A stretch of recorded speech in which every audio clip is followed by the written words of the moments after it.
A pair of one-win teams, both desperate, but only one has had a week to recuperate and rejuvenate. Hey, how are you, folks? Jason Horowitz and NFL.com's Pat Kirwan with you. Speaking poetry here, breaking down the 1-3 Philly team and the team at the Meadowlands that is 1-4, and that is not the Giants, it is the Jets. And Pat, I know there have been 5 teams to come back from a 1-4 start and make the playoffs, and I know the Jets did it in 2002.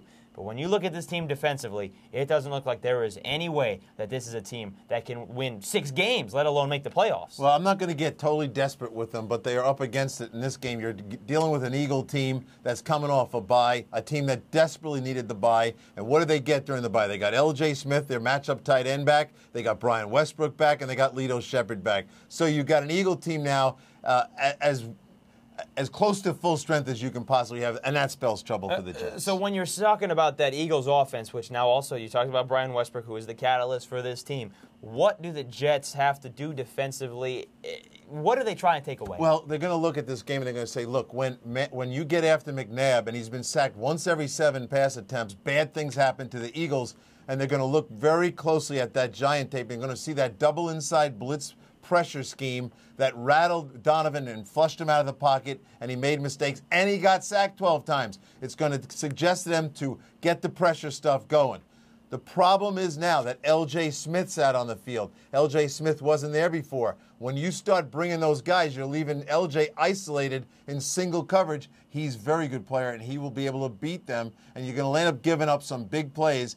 And I don't think the Jet offense can handle getting behind by 2 touchdowns. Let's talk about that Jets offense because they didn't score a point in the second half. They had a touchdown, but it was a kickoff return from Leon Washington. That was against the Giants when they were outscored 28-7 in the second half. Chad Pennington in New York is getting shredded, at least by the media. Is this a team offensively that can keep up with the Eagles offensively? No, I feel bad for Pennington. He's still a very good player, but he's getting beat up in New York, like you said, Jason. And I think if this thing gets into a desperate times at halftime, if it looks like they're out of it, you could see a quarterback change to finish the game. The interception he threw the other day on the fade route where it looked like a little jump pass like from a basketball player right into double coverage, that's going to bother the coaches. It's going to bother Chad.